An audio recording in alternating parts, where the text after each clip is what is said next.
It is December 2025. New Delhi is frozen, but the airport is on fire. A red carpet stretches across the tarmac.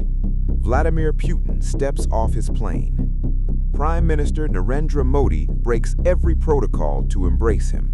The West is watching in horror. They scream about Ukraine. They scream about sanctions. They scream about democracy. India? India doesn't care. This isn't just diplomacy. It is an addiction. To understand the addict, you must understand the trauma. December 1971. India is fighting to stop a genocide in East Pakistan. They are winning. Then the eagle strikes. US President Richard Nixon hates the Indian leadership. On declassified tapes, he calls Indian Gandhi an old witch. He calls Indians bastards. He sends Task Force 74, the USS Enterprise, the world's largest nuclear-powered carrier, a nuclear gun to India's head. India looks for a savior. The US is the bully. The UK is the accomplice. Then, the water breaks. Soviet nuclear submarines surface in the Bay of Bengal.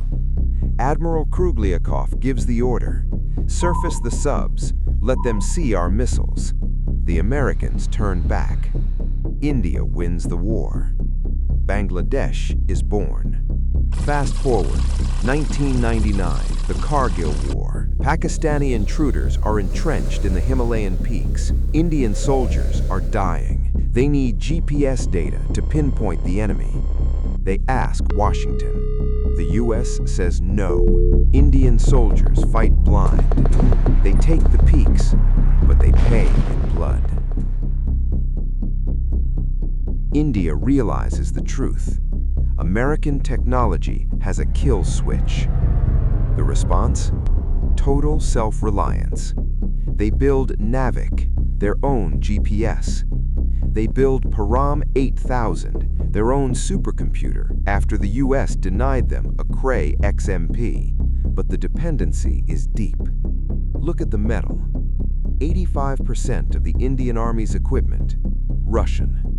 71% of the Air Force, Russian. The T-90 Bhishma tanks, the Su-30 MKI fighters, the INS Vikramaditya carrier. India quits Russia today. The spare parts stop tomorrow.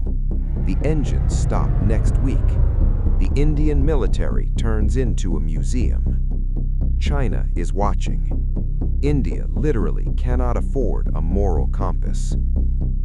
May 2025, terrorists strike Pahalgam, 26 tourists dead. India launches Operation Sindoor, the biggest air battle since 1971. 114 aircraft in a beyond visual range dogfight. Pakistan launches a swarm of Turkish-made Yeehaw kamikaze drones. They think they can saturate the defense. They are wrong. Enter Akash Tir, India's first AI war cloud. It fuses data from satellites, radars, and ground units in milliseconds. It automates the kill chain. No human input required. The result? 100% kill rate. Every drone, every missile, neutralized. Akash is the Iron Dome on steroids. It doesn't just hit rockets. It hits aircraft at Mach 2.5. It engages 4 targets simultaneously with 1 unit. In Operation Sindoor, it was stellar. And the cost? 10 times cheaper than a Patriot battery. India isn't just defending. India is innovating. The ultimate irony, the junkie is now the dealer. Armenia is at war. Russia is too busy in Ukraine to help, so Armenia calls New Delhi. A $250 million deal for Pinaka rocket launchers. A $700 million deal for Akash missiles. The Philippines is scared of China. They buy the BrahMos, the world's fastest supersonic cruise missile. India is now exporting firepower to 80 countries. Exports have surged to a record 23,000 crore rupees. India is a civilization state. They use Russian hardware to balance the land. They use American cooperation to balance the sea. They buy Russian oil at a $30 discount, refine it, and sell it back to Europe. It's not a friendship, it's a masterclass in survival. With Akash Tir controlling the brain, Akash guarding the sky, and Pinaka clearing the ground, India has learned the only lesson that matters in the lost decades. In a world of eagles and bears, the elephant